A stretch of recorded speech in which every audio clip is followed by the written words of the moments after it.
Hey everybody, welcome back to the channel, and welcome to the beginning of a new series I'll be starting. This series is going to be called Let's Talk About, and that's just it.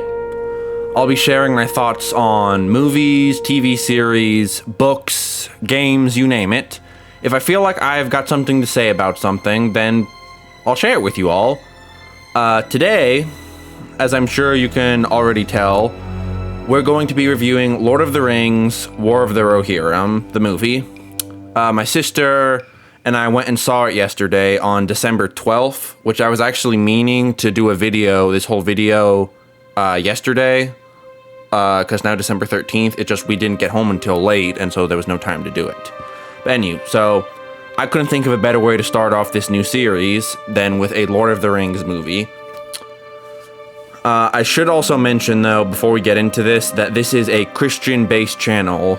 I'm a Christian, and my views and stands on certain matters will be as so. So if you're wanting a reviewer who agrees with everything that Hollywood is doing nowadays, and this is not the review or podcast for you, because I'm hoping this will turn into the channel's podcast. But this is not going to be the podcast for you, because this is going to be coming at it from a Christian base point.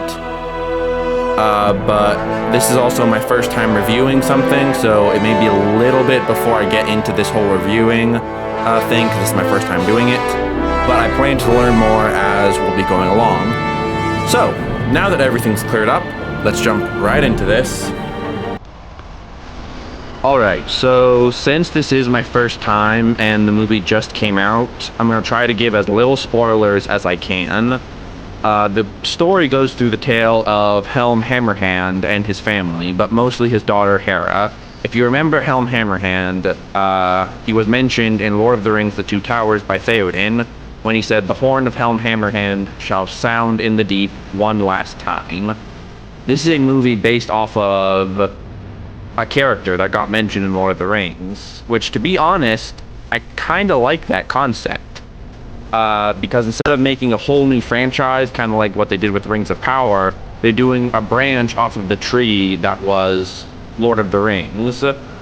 War of the Rohirrim does capture the same feeling as if you were watching the actual Lord of the Rings films, which is strange because you'd assume something like Rings of Power would do this better because War of the Rohirrim is an anime and not live action like Rings of Power. But that's not the case. I would actually honestly have to say that War of the Rohirrim is closer to Lord of the Rings in feel-wise than Rings of Power is. And I'm not saying that because I think Rings of Power is a bad show. Not at all. In fact, I did actually enjoy Rings of Power when I watched it with my sister. I'm just saying if you want a more Lord of the Rings feeling movie, I would go with War of the Rohirrim. But the closest you're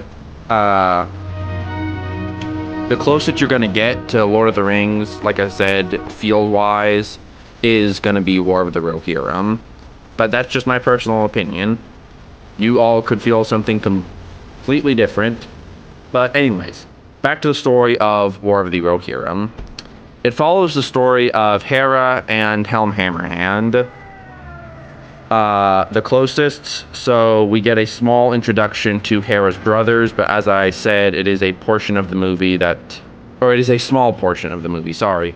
It is a small portion of the movie that Hera's brothers are in.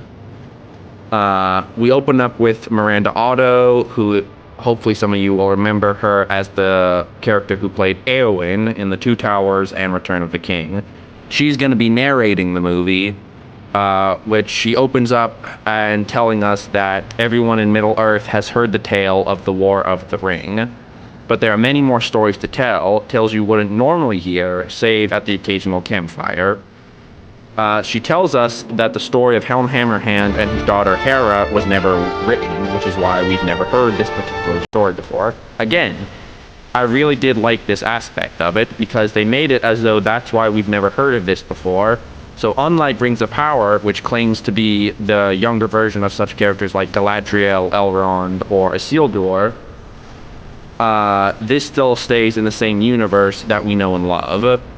which just goes back to the point of me saying this feels like a Lord of the Rings movie just done in anime. Anywho, though, they even go so far, which a part I loved about the movie, they went so far as to have a cameo of Saruman the White, which I absolutely loved. It was just like that little teaser of him that they put in, and it was just so well written in and so well done. He was even still voiced by Christopher Lee, which was a nice bit of nostalgia to bring back to the old movies. I digress, though. Back to the story. We open up with Hera having a strange connection to the Eagles. While this scene is playing, Miranda Otto tells us how Hera is the only daughter of Hammerhand and is just as headstrong and stubborn as her father. This opening scene is pretty much just so you can explain stuff more. It's a small scene, and it's just here to make a few more things make sense later on in the movie with the Eagles. The main plot of the movie, however, is that after a freak accident concerning Helm Hammerhand and the main antagonist's father, Freka, a war pretty much starts. A war brews over, if you will. The son of Freka, who is a young man named Wolf, you've seen him in this little video I'm playing over top of it.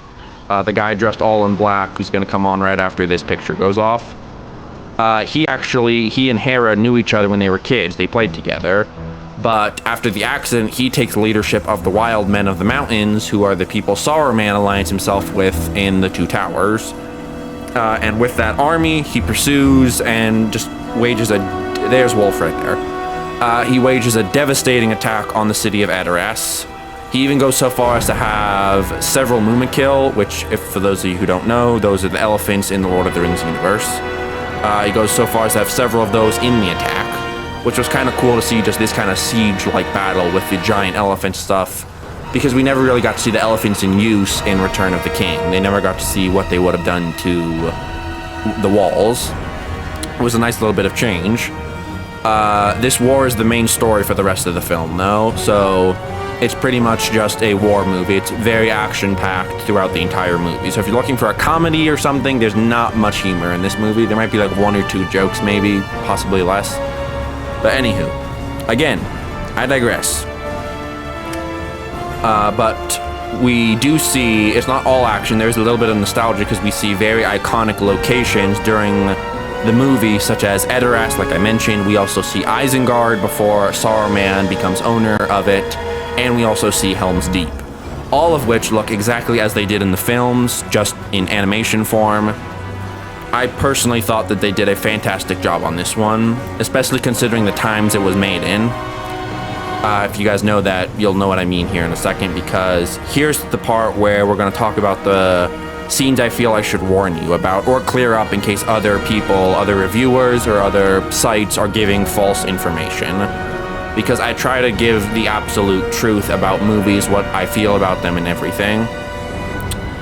Anywho, let's go with clearing up the false rumors first, and then we'll get into the scenes I feel like I should warn you about. So when I first saw the trailer, I assumed it would be a very feminine forward movie, kind of just like every moment was going to be a girl boss moment, and the males would be either completely useless to the story or just be so overwhelmed with fighting and violence that they'd still be useless to the movie. But that is actually not the case with War of the Rohirrim. The most feminine part of the movie is actually that Hera, the daughter, a female, is the main character. Beyond that, there's no push for female empowerment at all, and the male characters are actually just as important. Helm Hammerhand is the king of Rohan and takes his role very seriously, and his two sons, Hera's brothers, are just as important during the film, even though they're not in it that much. Like I said, the main focus is on Hammerhand and his daughter, which I feel like that was very well put off, because you have, for the male audience, Helm Hammerhand is just this embodiment of strength and power, and then for the feminine side, you have Hera, who is this adventurous shield maiden of Rohan. So it's very good between both sides. But either way, let's just keep going here, shall we? Because I don't want to bore any of you guys. I wanted to also mention just a part that I thought was nice was the fact that in the Two Towers, when Éowyn wants to go to war and Theoden tells her not to because she must defend the weak who are staying behind, the women and children, and because Hugh wants to protect her. In the Lord of the Rings films, she goes off to war anyway, which is honestly kind of ironic considering Theoden told her not to because he was afraid she'd get hurt. And she went anyway. And then got hurt, and then had to spend a very long chapter in the House of Healing. But that's not the case in this movie. When Hera asks to fight alongside her brothers and father, Hammerhand gives practically the same answer Theoden gave, only this time the daughter listens, which was just a nice, refreshing thing to see. Even though she desperately wanted to fight, she was bound by honor and loyalty both to her father and to her king, which is not something you normally see in today's culture, a daughter doing what her father asks, even though she'd rather do something different. So that was a very refreshing thing I thought they added in the movie. And there's also a rumor that I really wanted to address during this video, going about Hera and Olwen, her guardian / like maidsman or something. I forgot the direct term they used in the movie. Having a same-sex relationship. Even Plugged In, who for our family has been very reliable in the past, says the movie hints at it. This rumor is completely and totally false. The movie makes it very clear that Hera respects Olwen and values her friendship and wisdom. I mean, it's almost like a mother and daughter relationship, is how it kind of feels like. There's nothing at all that hints at that. It is made very clear that it is not a same-sex relationship, and I hope that clears up the false rumors for you all, because those, I feel like, are the two biggest rumors that were being talked about when the movie was the trailer came out and everything. Now, on to the things I should warn you about, and I will say beforehand that this movie is very clean. In fact, it reminded me of the times when my family and I would go see movies when me and my siblings were kids.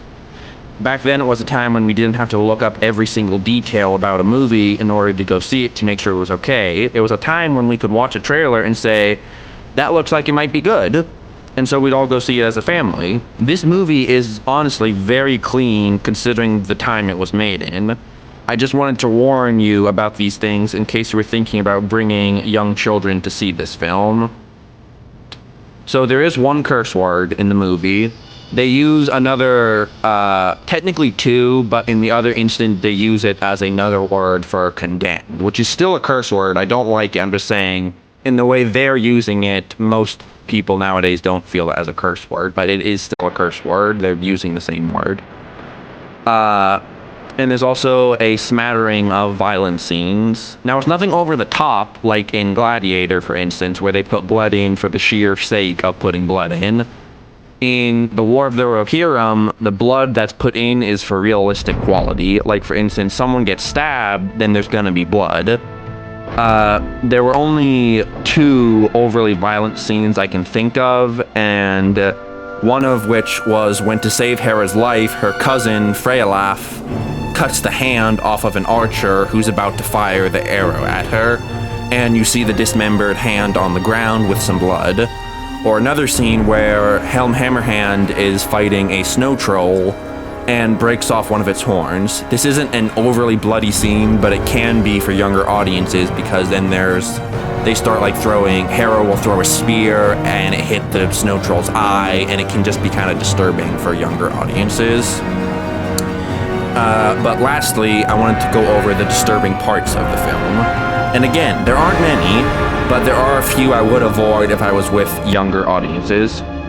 For starters, there's a scene with a rabid Mumakil, and it chases Hera through a forest before Hera then tricks it into a swamp that is inhabited by a similar monster to the one that was in the waters outside of Moria. The swamp monster grabs the Mumakil and eats it. Nothing too graphic, just want to make that clear. It kind of swallows it, kind of like how a snake would. It kind of just swallows it whole, kind of like a boa constrictor, if any of you know what that kind of looks like.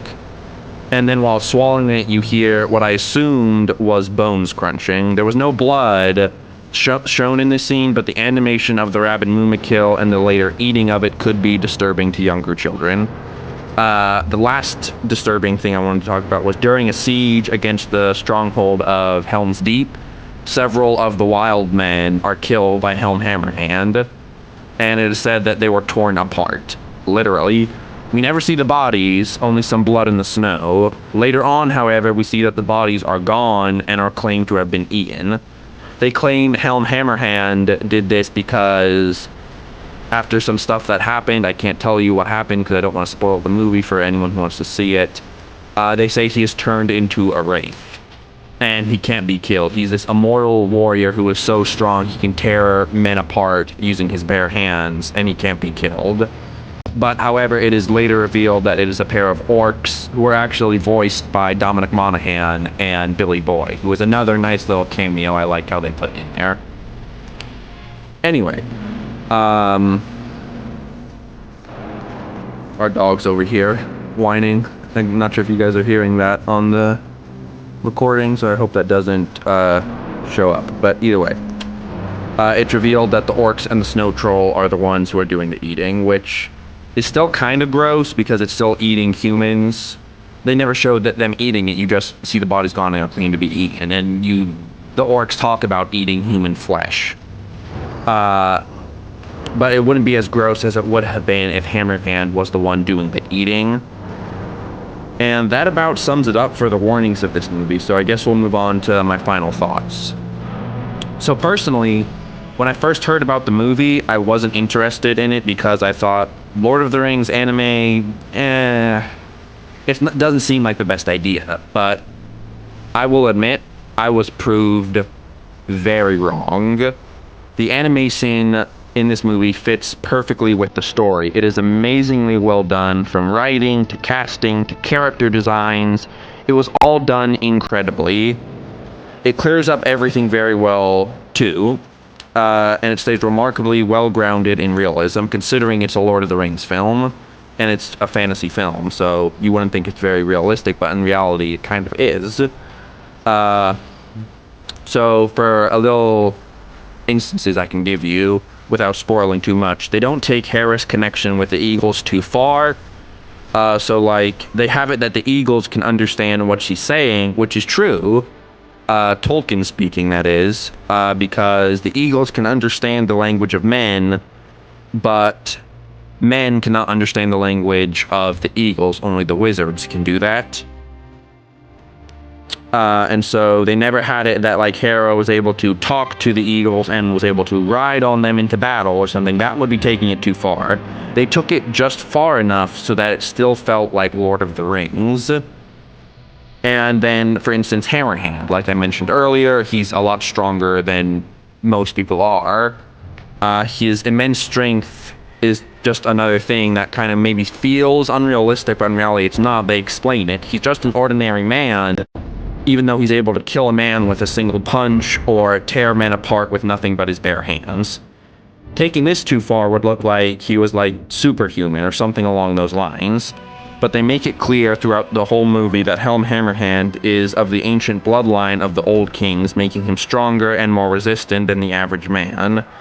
Kind of similar to how Aragorn in the Lord of the Rings films was stronger and more resilient than the average man. It's because of the blood that flows through their veins, and they say that a lot in this movie. Olwen tells Hera a lot that the blood of the ancient kings runs through your father, Helm Hammerhand. Either way, so that kind of would be taking it too far, but they didn't. They make sure they cleared it up. They made sure to give the movie enough time to tie up all loose ends, and yet they made it short enough that it's still an enjoyable and sit-throughable film. All in all, I'd give it a 9 out of 10. It is a very stirring film that will get your heart racing, whether that be fleeing from a rabid Mumakil or riding into battle with the Erlangers. I think that for those who went and saw Lord of the Rings in theater all those years ago will enjoy this film and enjoy showing it to their kids as well. And yeah. So ends the first of what I hope to be many videos to come. What did you all think? Do you like these kind of videos that I'm thinking about doing more of in the future? If so, let me know in the comments below, and if you want to help out the channel, subscribe and hit the bell so you get notified every single time I upload. I will see you all next time. May God bless you and keep you and your family safe this holiday season. See you later.